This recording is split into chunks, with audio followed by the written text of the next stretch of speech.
I think that button worked. It's a creature cabin, so we have to make creature noises. Exactly. Roar! Button works. Everyone thinks because you're a zombie, you don't know good coffee. Well, they're wrong. There's only one brew that gets my seal of approval. Deadly Grounds coffee is my guilty pleasure. The aroma is so intoxicating. It brings all of my neighbors out of the woodwork. Deadly Grounds coffee. Coffee to die for and zombie approved. It's good to get a little deadly. Use the front door! Oh, they're so disgusting.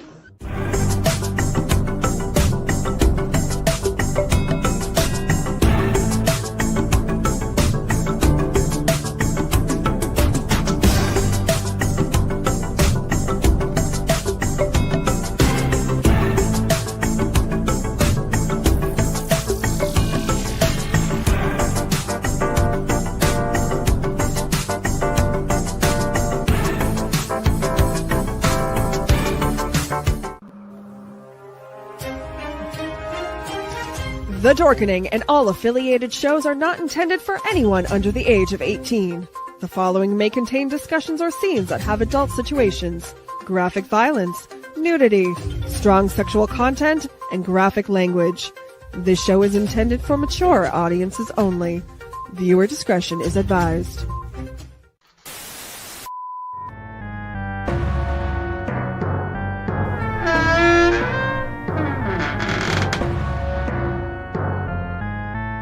Greetings and salutations, my wonderful freaks. I am your Uncle Necro, and I welcome you all to the Tomb of the Terrible. It's the show in which I get to lovingly assault your senses with B-movie madness.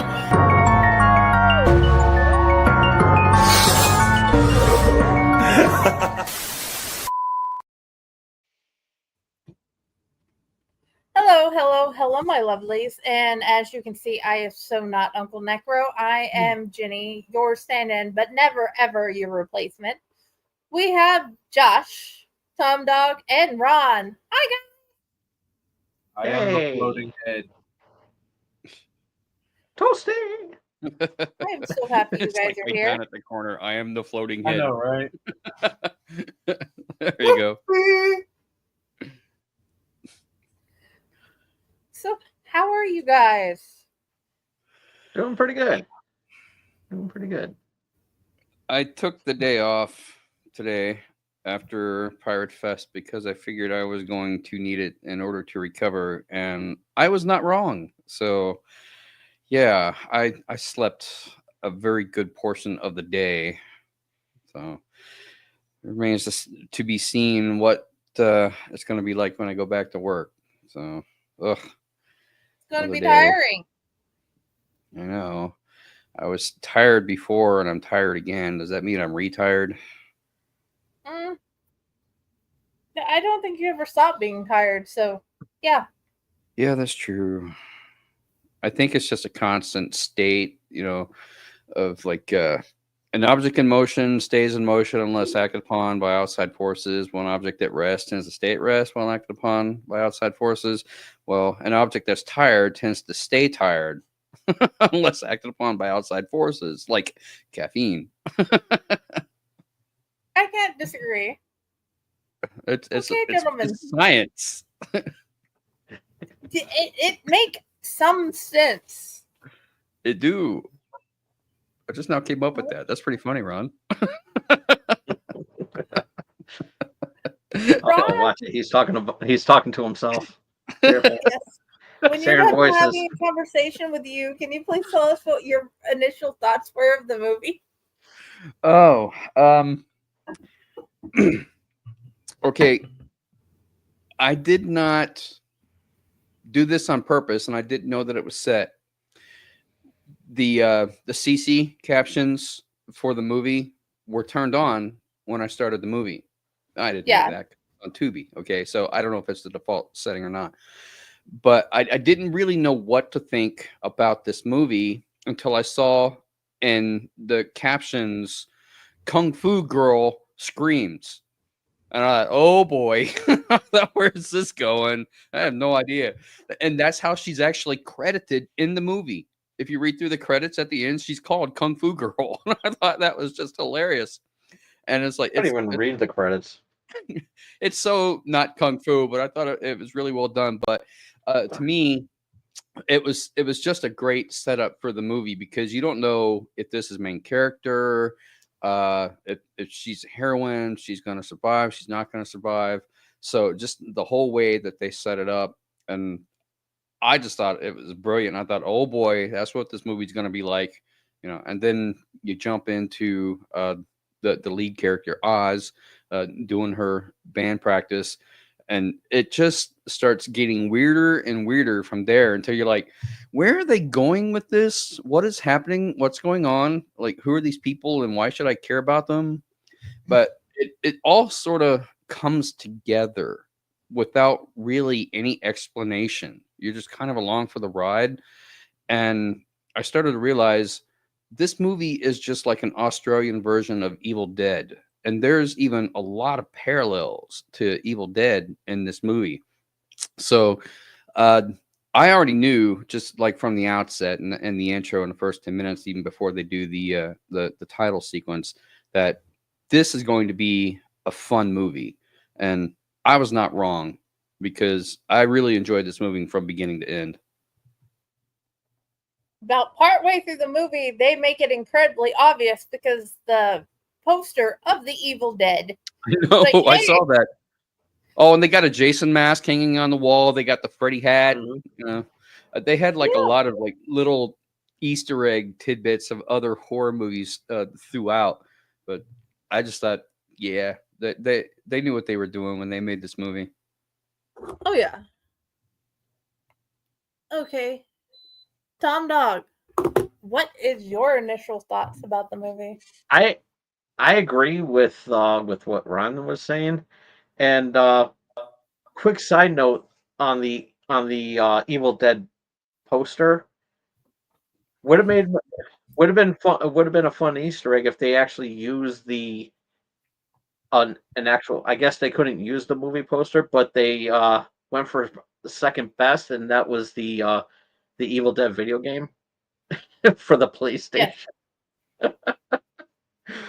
So I was like, okay. I mean, if you can't get the actual movie poster, I guess this is your second best. So I didn't really bother with that. But yeah, a lot of Evil Dead references.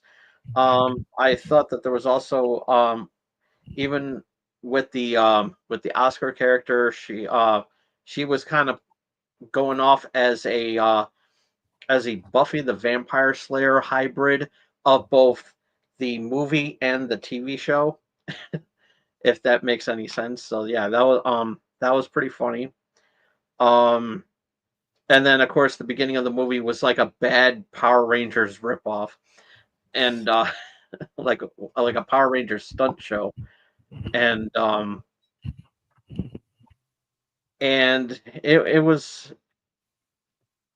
it's a campy movie, and yeah, it was like, it's like I can't really fault them for that, because I kind of have a soft spot for these kind of movies, especially one of my there's like tons of favorites that I have with an old friend of mine that was starring in them, Carmine Capabianco. So I love that kind of campiness, humor, and everything. So it was right at home, and there were some spots that I was scratching my head and everything, like, okay, why? And I kind of, at first, I was questioning the movie quote from Forrest Gump, life's like a box of chocolates. But then as the movie progressed, I was understanding why that movie quote was there. So I was like, okay, you never know what you're going to get. So Yeah. I thought that was pretty creative. And then another movie quote from Star Troopers 3. I never saw that movie, so I can't really agree with what that says. So But if anybody saw it, and I guess I'll take their word for it until I actually see the movie. So, What was the quote from Starship Troopers? oh crap! I only saw Um, it that one. It just came out of nowhere, and I was like, and then the recommendations came up during that too. So I was like, oh, come on. It's like I'm trying to read this. I think wasn't it the quote at the beginning of the movie, like when there's nothing left, God's the only thing left, or something like that. Yeah. Yeah, I think so. Yeah. Yep. That was the quote.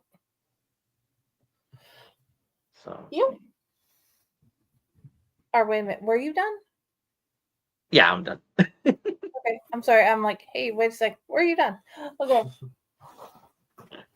All right, floating head. Whee! Oh. To be honest, I don't know. I wasn't really sure what to expect from this movie. It was very spoofy. Yeah. Very spoofy. It's almost like it was just a spoof of one of the most ridiculous movies out there. Almost.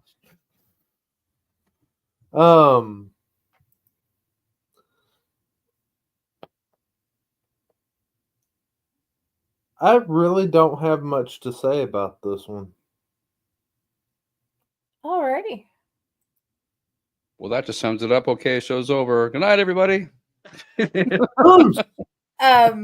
Peace. Roll credits. I'm out. Okay, so therefore, anyway, my general thoughts were, where did it go? Whoops. That was your general thoughts. TV My static. thoughts That were, was your general thoughts.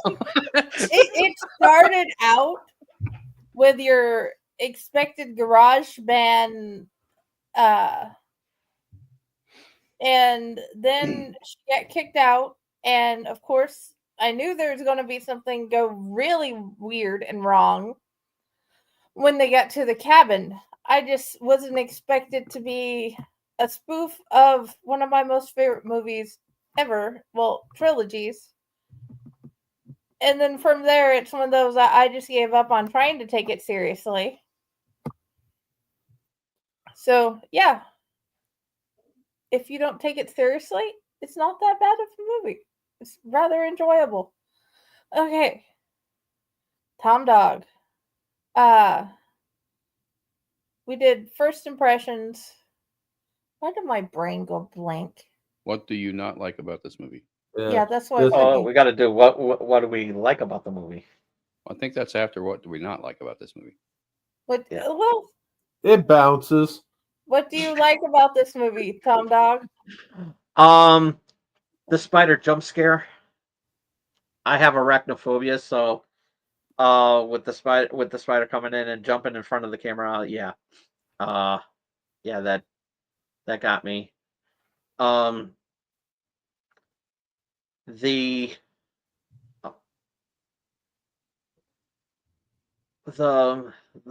plot was a little out there, but as it progressed, I was kind of understanding what they were going on with, and it was creative. They really took advantage of that MA rating, so that was good. And Yeah, they did. You just wanted to see the chest meat. We know.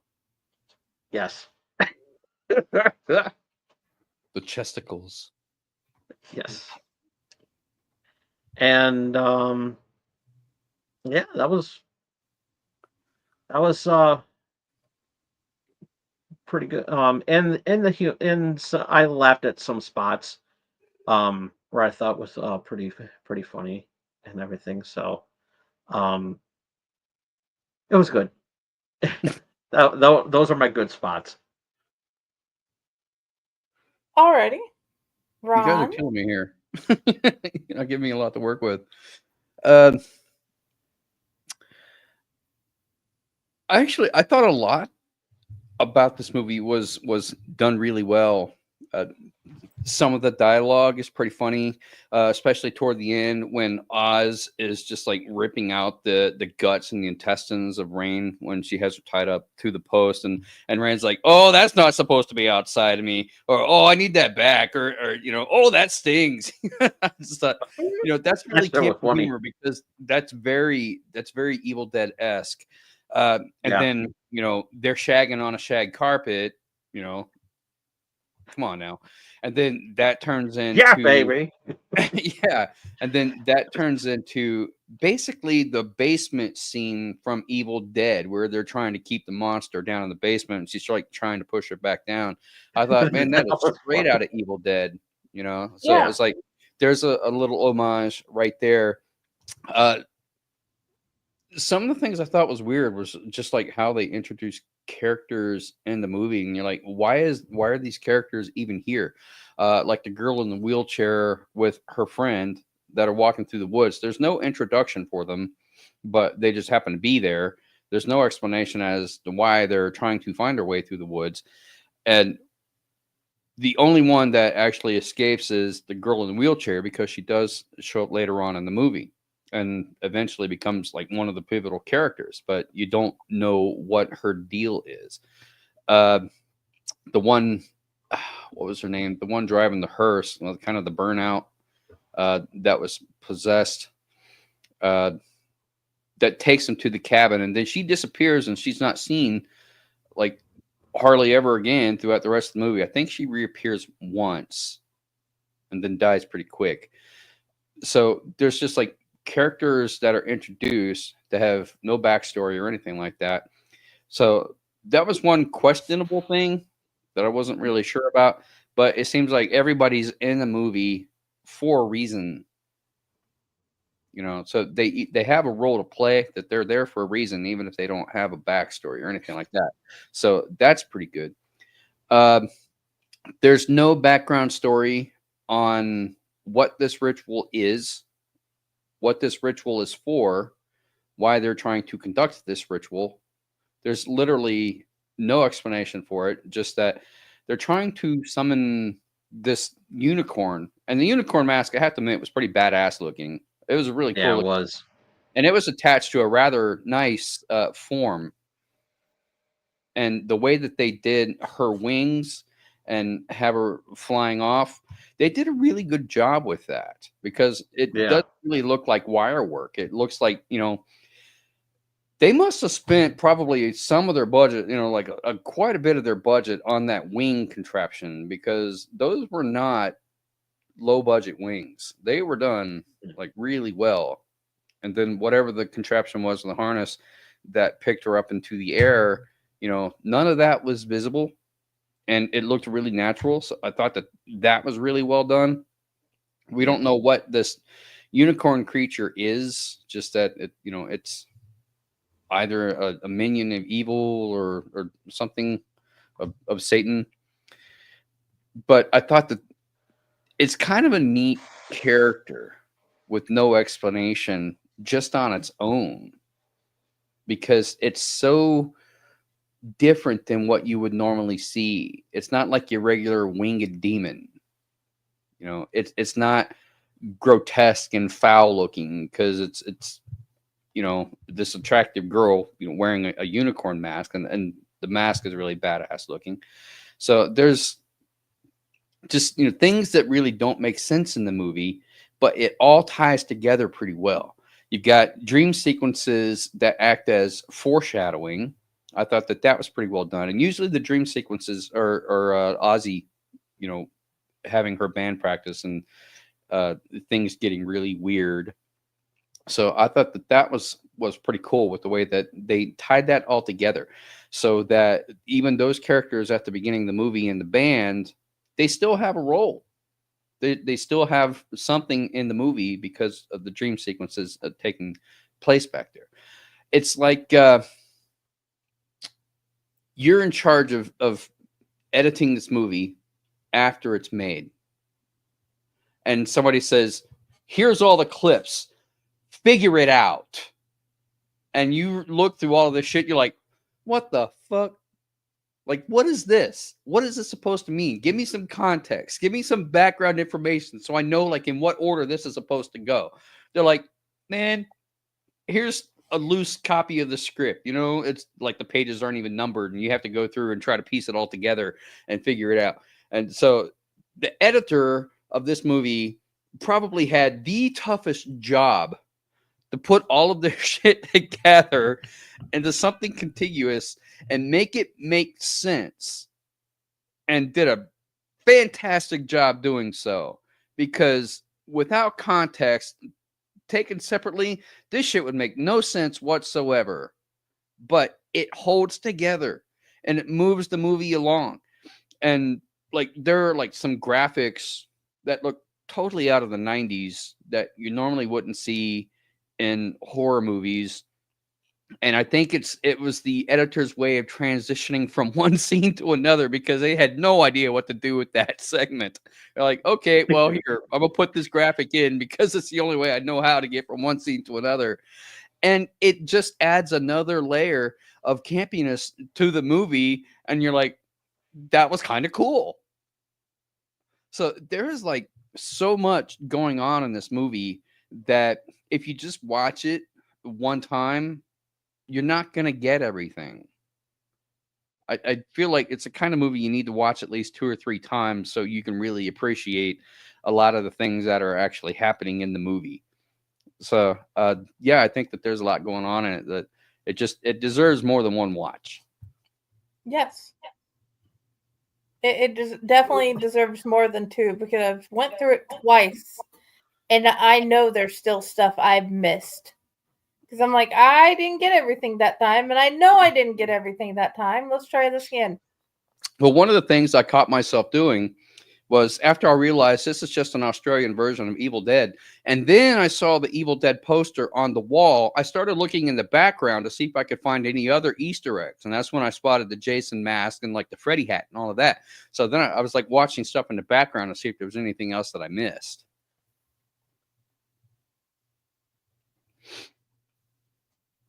Yeah, understandable.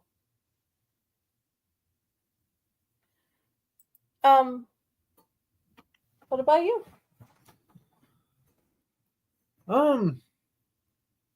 When it came to this movie, probably the parts I enjoyed the most about it had to have been mainly the Evil Dead references.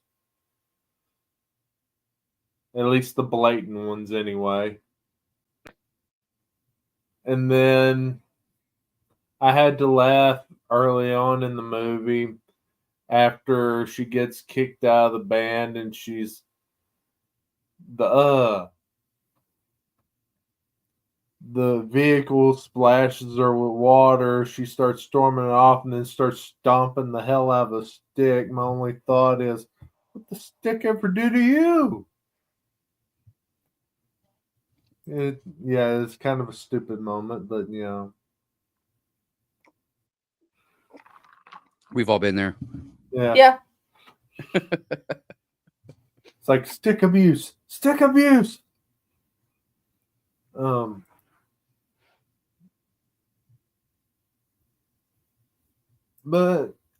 I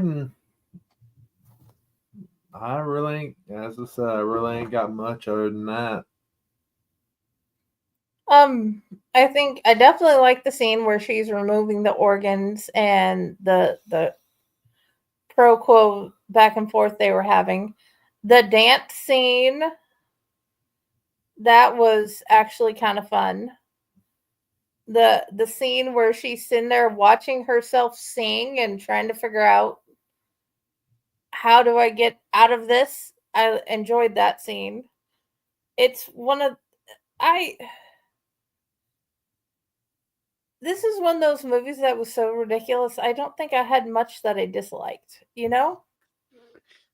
A couple other things. One for the Evil Dead reference when they're trying to figure out the magic words, and she says it's abracadabra, and then she says it's Klaatu Barada necktie, and everybody knows that Klaatu Barada necktie was from Army of Darkness, which was the third in the Evil Dead movie, but the Klaatu Barada Niktu actually comes from the day the Earth stood still, because it was the language or the phrase that needed to be given to the robot so that it wouldn't destroy the Earth. Army of Darkness just kind of ran with that, I guess. So for them to sort of spoof it with Klaatu Barada necktie, it's like, okay, well, it can't hurt to try it, but it's another one of those little spoofy things. And also when Oz manifests the evil Oz, and then they have to fight each other, I felt like this was taken right out of Superman 3, which arguably was not the best Superman movie. I think Superman 4 was probably worse than Superman 3, because at least Superman 3 had Richard Pryor. Yeah. But yeah, the part where Superman is fighting the evil version of Superman, if you watch like the That was whole my favorite lighting scene in the movie. What's that? That was my favorite scene in the movie. Superman and Clark Kent fighting. That was each like other? the best. Yeah, Yeah. I actually loved that scene. It reminded me of that they were this close of getting Bizarro. This close. Yeah, because like his whole hairstyle changes and everything. Yeah. But as far as this movie goes, if you watch, the lighting changes during this fight scene, and the costumes change, and they start looking more like superhero costumes because they're Technicolor and they're skin tight. Even Oz's outfit changes just slightly to resemble more of like a superhero costume. And it's just like, that's one of those little details. If you're not paying attention, you're gonna miss it. But if you watch for it and you notice it, you're like, okay, that's actually kind of funny. That's actually kind of cool, because now they're doing like the superhero, fighting the bad guy scene. It's just like, that's, it's just little details like that. When somebody says, here's something funny, let's do this, and the director's like, okay, yeah, that's a good idea. And it's not even called for. There's no reason to do it, but just the simple fact that they put it in, and you're just like, that's just another small detail, I think, that makes the movie worthwhile. Oh yeah. Dude. Okay. Let's find out what everybody disliked about the movie. Starting with you. Starting with me. Yeah, I've decided to just randomly keep switching which direction the circle's going. You're fucking with my OCD here. And I am bored of like going in one direction at the same time. So the problem is you guys pick the most. Round, spin around. I literally took a month off for a mental health break. I need to change things up, okay? So let's continue with what you disliked. My dislikes, basically, one of the main problems I had with the movie is there were several parts in the movie where it was hard to keep my attention. And that's probably more of a me problem, but and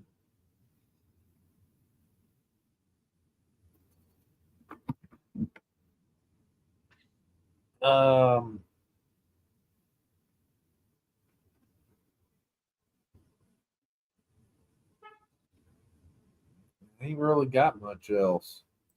Alrighty. That's it. Tom Dog. What I didn't like about the movie was the fact that she hates Thursdays.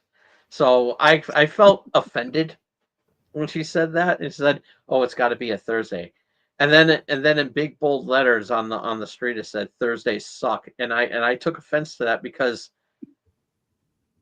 Thursdays never suck, because I always start the weekend early. on a Thursday. So I get the party started early. And Yeah, but this is Australia, and everything is opposite. Everything is reversed. So, in Australia, Thursdays could suck. How do you know? Yeah. True. But why not a Wednesday? Well, because everyone loves Wednesday. Yeah. It's hump day. I think Yeah. it was a Wednesday because, there was a lot of humping in that movie from that couple. Yeah. That could just be an everyday affair. Anywho,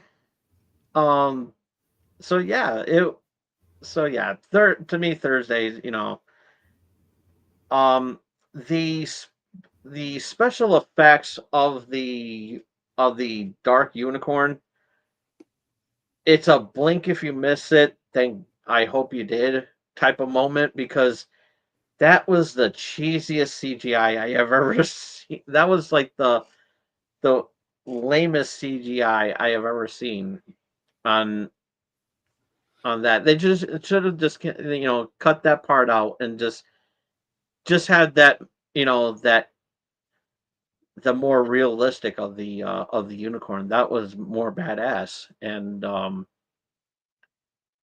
they didn't need to have it go and do the whole 90 CGI. So yeah, it was that I didn't like. The blood, it was kind of watery, like it was like cherry, like if it was like a cherry juice. Yeah, that I'm kind of it could have been a little bit more consistent, and but yeah, it just, the blood looked very, very juicy, and so yeah. What else? The fight scenes, there were some that were good, but the beginning fight scene, you could tell that when the knife went into to the guy's head, it was off to the side, and it's like, bad shot, bad shot, or at least clean it up a little bit to make it look like it went through the head. So, but yeah, and the singing, the song. I'm sorry. It may be good. It may have been good to some, but it can never top a hole, and hole is a hole. Hole is just a hole. It can't. Hole is just a hole. Is still at my number one. And Alrighty then. But yeah, and plus also the characters in the band had literally no they were in at the beginning, and then a little in the dream sequence, and then that was it. They could have been used in the movie to be killed off one by one. That would have been all at once at the okay. end. Yeah.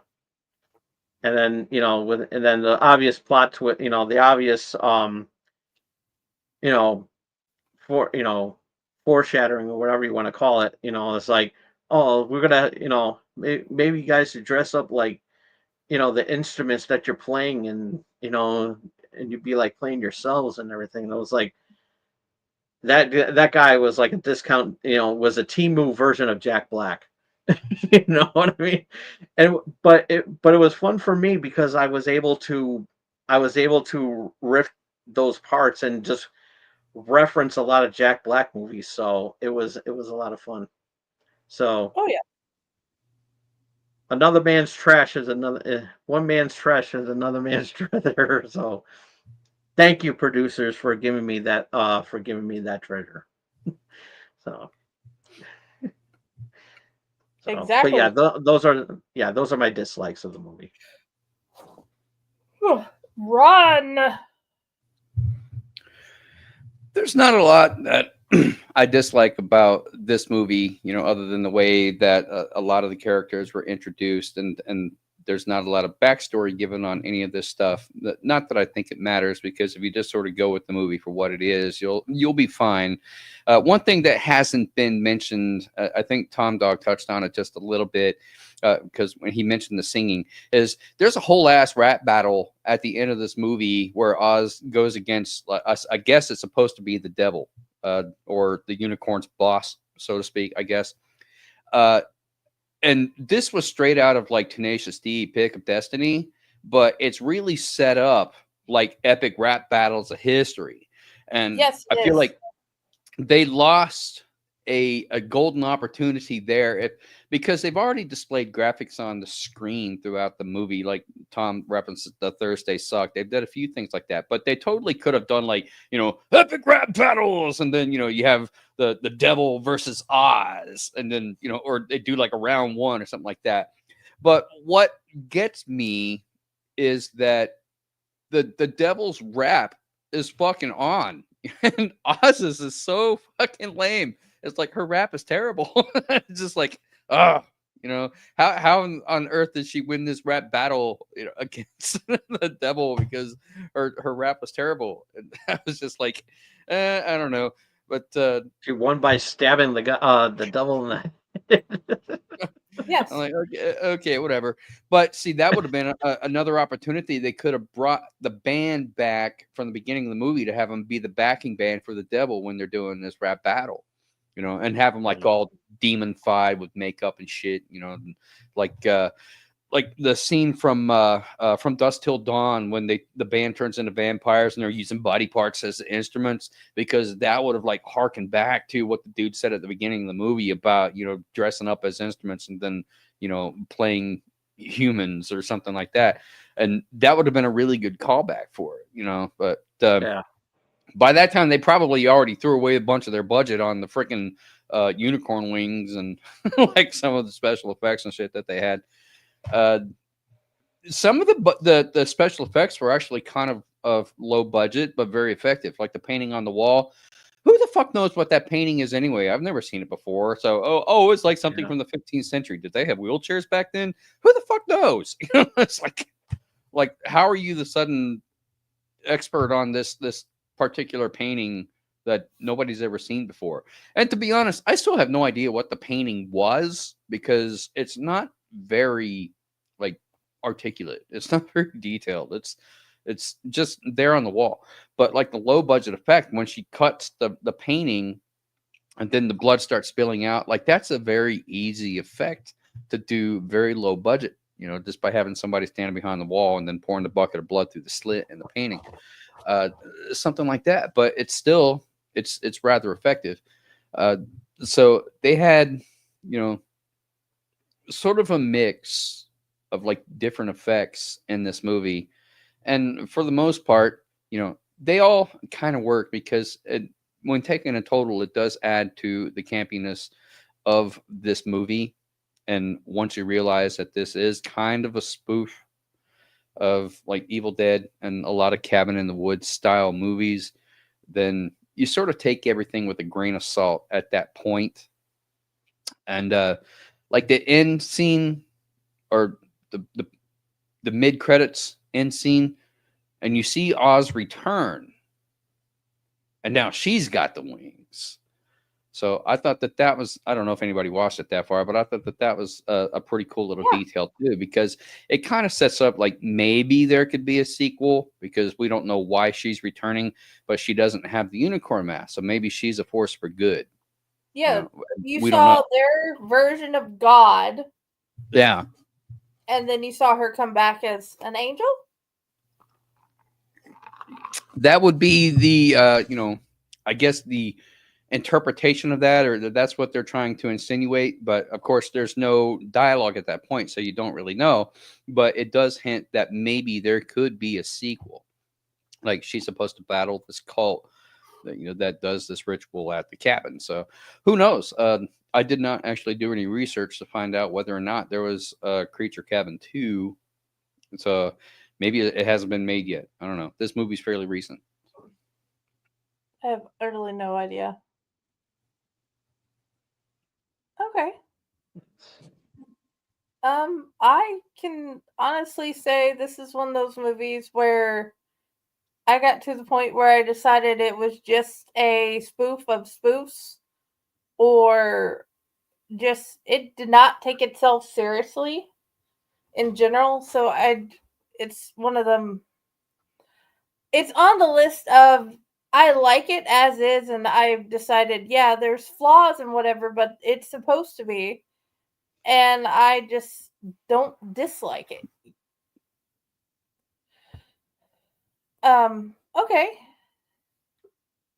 Well, we are going to take our 3-minute break, and then we're come back. 30-minute break.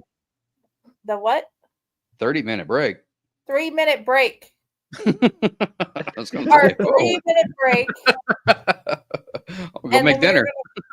Come back and tell what we thought and look at a few reviews and stuff, and then go from there. Roll it. I'm Roll trying to that fake re-find it. footage. It's hiding.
Greetings and shabebans. We are the Retro Reductopus Cephala Podcast, a long-form bi-weekly show that celebrates all the things that made growing up awesome. Well, that sounds good, but I don't know what all those words mean. I think what Parasite Steve's trying to say is that on Retro Reductopus, we explore a range of retro goodness, from toys, video games, and movies, to cartoons, and even snacks and school lunches. Oh. And we do it all with a positive spin, a slew of killer guests, and some very adult language. And you know what else is cool? No. This crazy show is part of the Door King Podcast Network with new episodes every Tentacle Tuesday. What's that? And if waiting 2 weeks for a new episode gives you a sad, know that we drop bonus episodes all the time, like the off-format Crow's Nest and an interview series we call The Brick.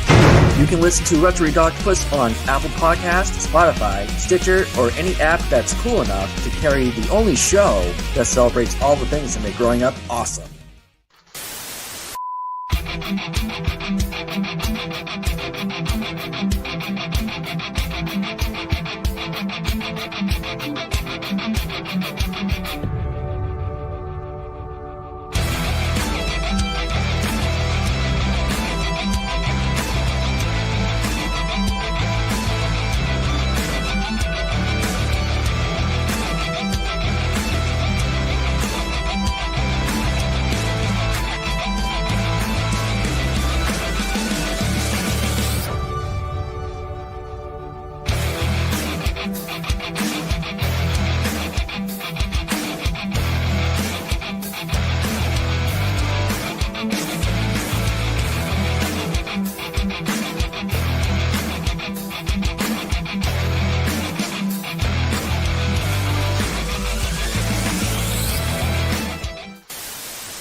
Okay.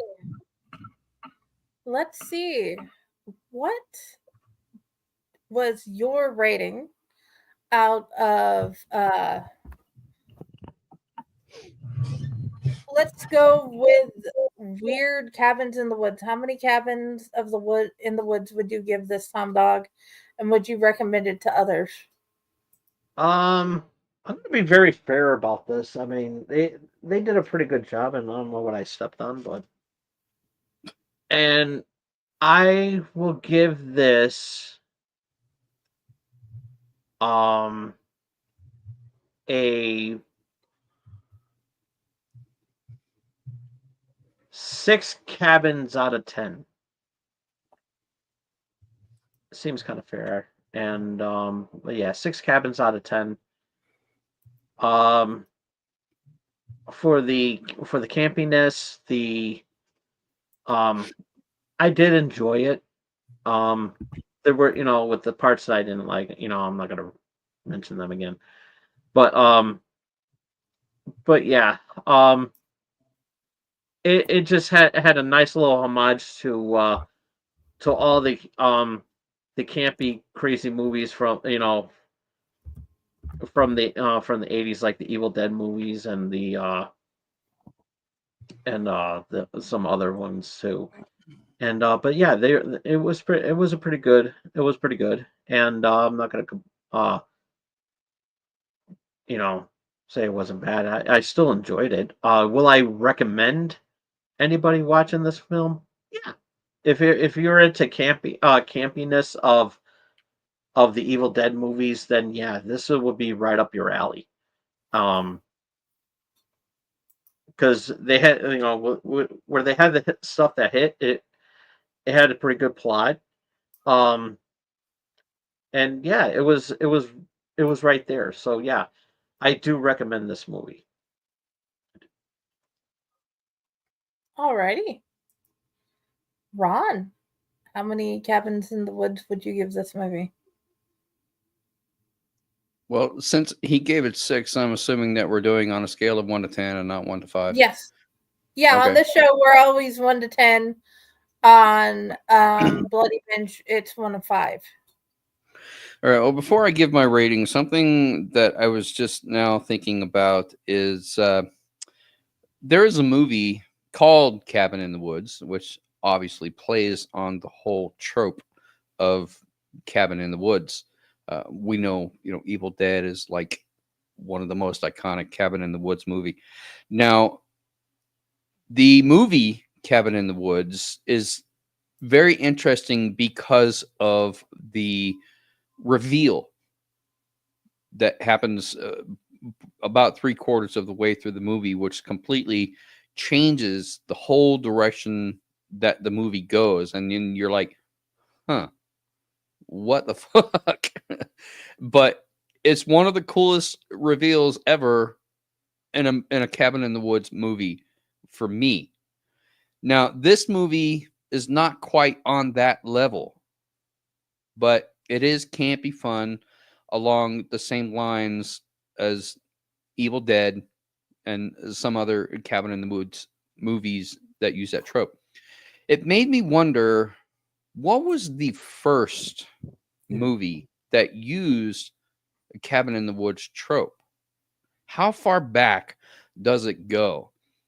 And I'm thinking, like, Night of the Living Dead, the original Romero movie, is pretty much like a Cabin in the Woods movie. It's people that are trapped in a house trying to escape the zombies, and the house is isolated.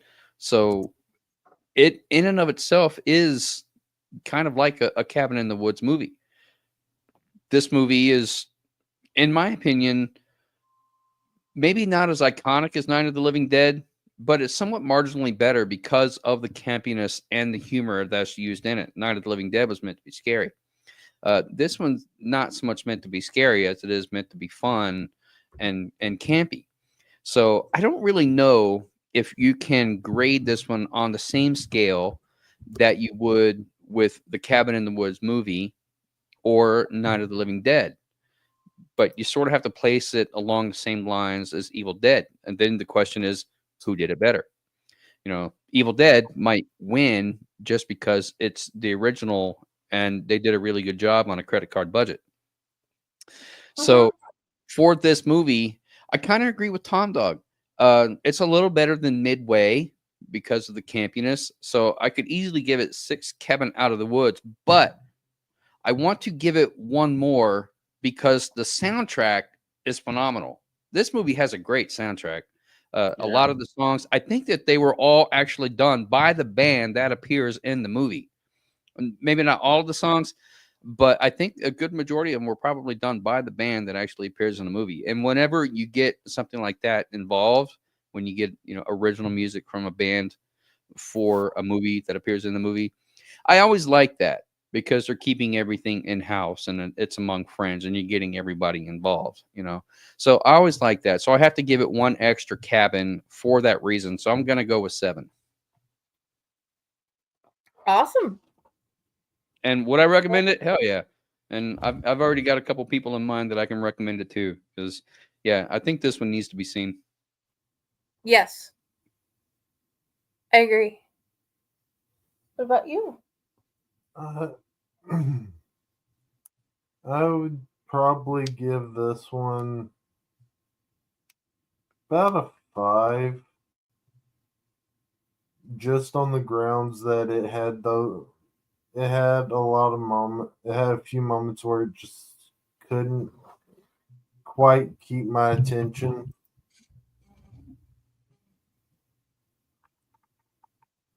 Okay. Would you recommend it?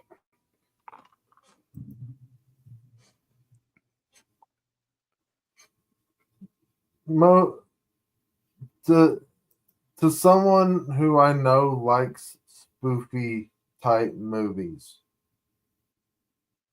If you're not that into spoofy type movies, I don't really think you would get any of this. True.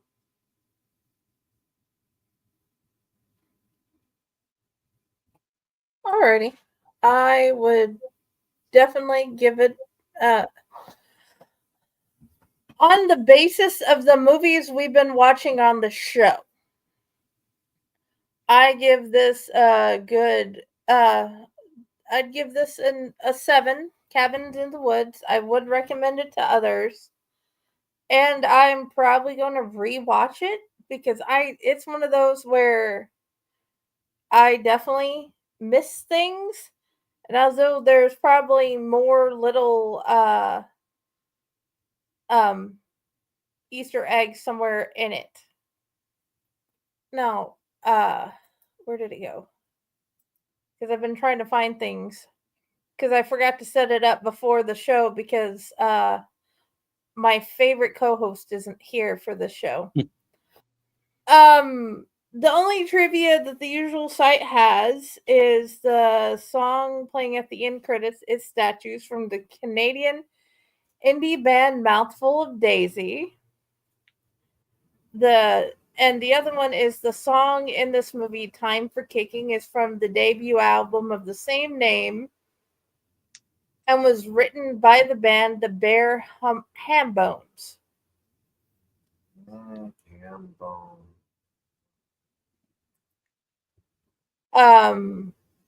As for 5-star reviews, there wasn't any of the usual fun satiric ones. Like, hands down, the soundtrack of this movie was absolutely the best part of the feature. But the low budget vibe and quirky story bring an entertaining 80-minute romp through the cabin in the woods type gore fest. But conscious special effect, a budget conscious special effects, not quite balanced choreography, and a wide range of acting talent from moments when it's absent to near Oscar-winning performances. We actually really enjoyed it. Thanks, production team. That one's kind of agree with a lot of that, actually. Say what?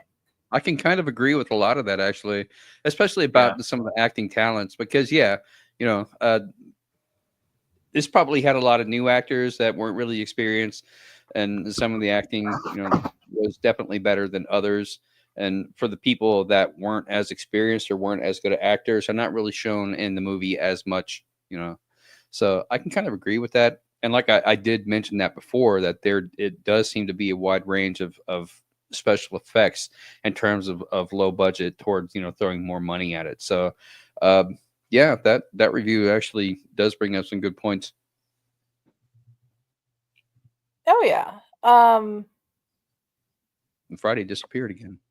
Sorry, I'm here. The problem is The voice from the I void. am going blind and I can't adjust a couple of things. I have a can't white believe cane if this. you need it. Say what? I have a white cane if you need it. It would probably help if I cleaned my glasses, but I'm not sure where the kids had my glass cleaners. They're somewhere in the Oh, boy. headboard. I can't believe I sat through this whole movie and liked it. It was really dumb, but it was fun to watch. And I think Chevy Pips, the idea was supposed to be nonsense. And apparently, the other one that I found was the movie was free. I rented 65 for $6, and this one was way more enjoyable. So 5 stars. Alrighty. Need a white cane?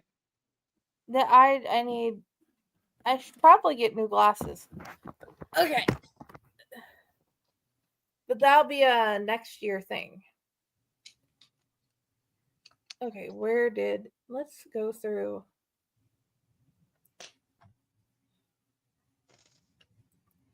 Okay, I know which one I'm opening now. Okay, present.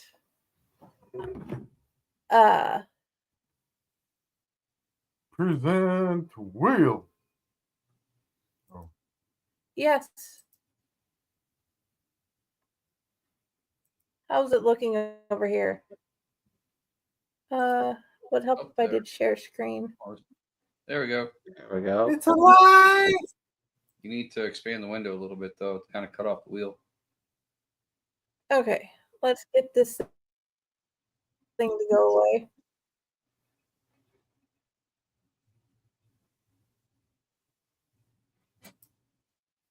There we go. One, we get no music today. We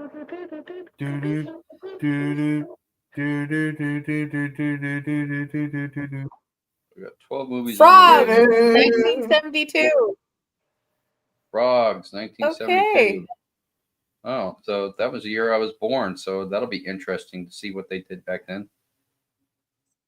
And let's see where this movie find out. is. Give me a Killer moment. Kermit from the 70s. Oh. Okay, it is on Pluto TV. Pluto? Pluto, Amazon, and Apple TV.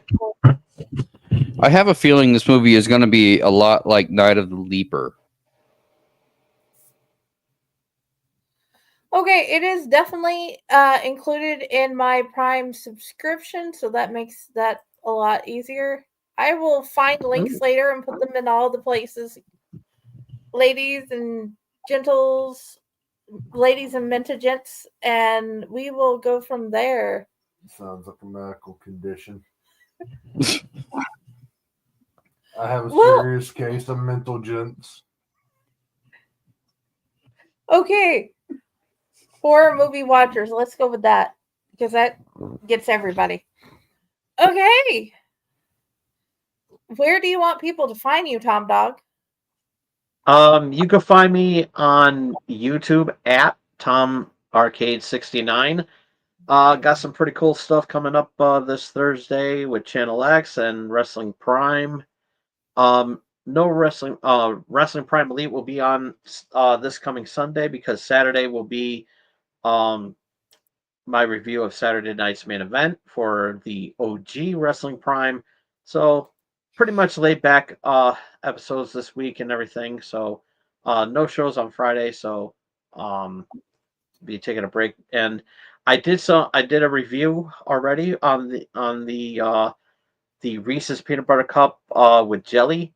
And so if you want to know what I thought about them, you could check them out on my channel. And who knows, there'll be some other reviews I'm going to be doing as well too. And we're going to have a lot of fun with that anyway. So you could see all that on Tom Arcade 69. And also one more important thing, Face Hug that subscribe button. Exactly.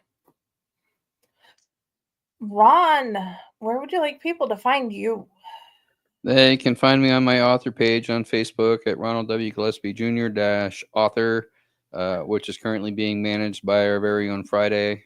She's been the one posting all of the cool stuff lately. So if you see anything going on there that is not been on a writing update, it's been from Jenny doing all the posting. So thank you very much for that, Jenny, by keeping that page live and active and all of that. Yeah, I'm still trying to get around to working on the novel, so we'll see how that goes. I probably would have worked on it today, but I spent most of the day sleeping, so we'll see.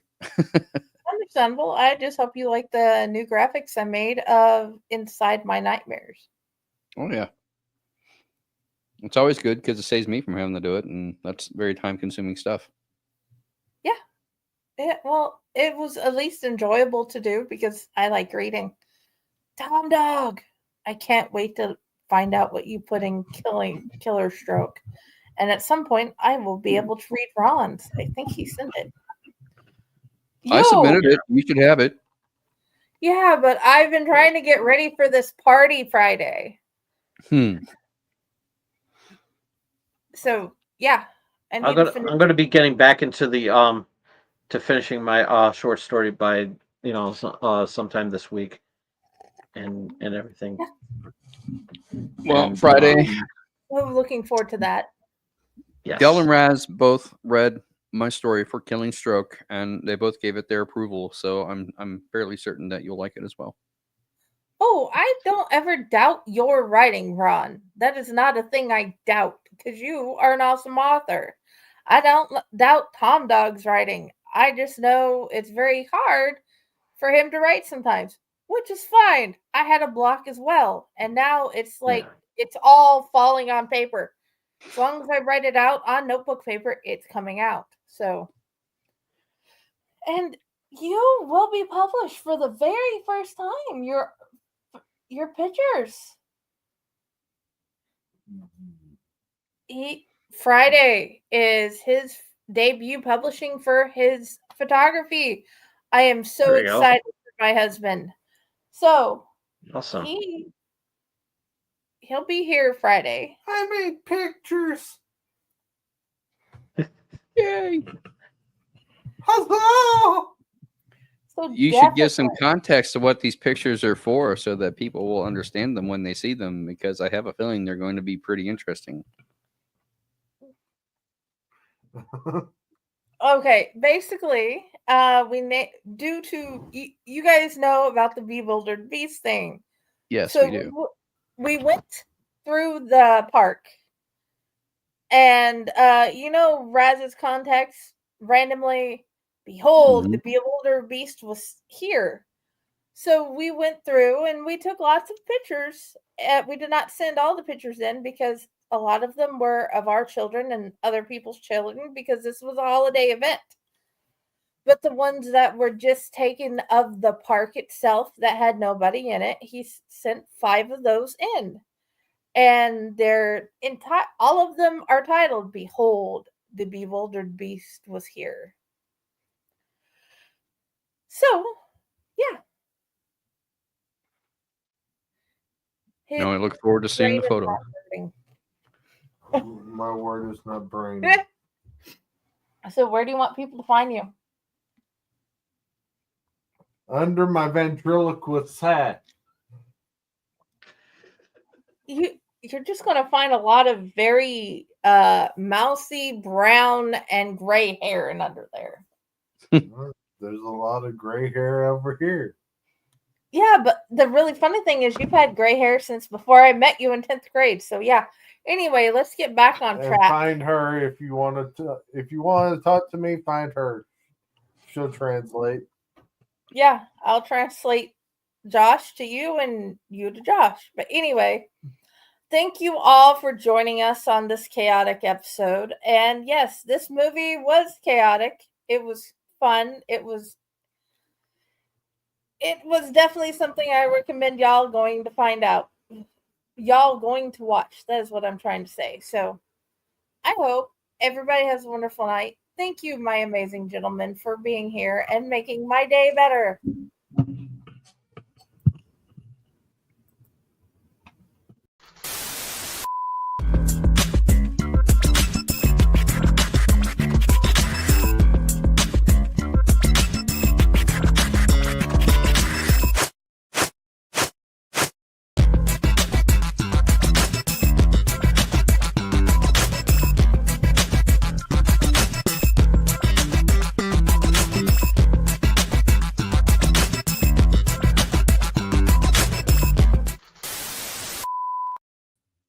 Thing here.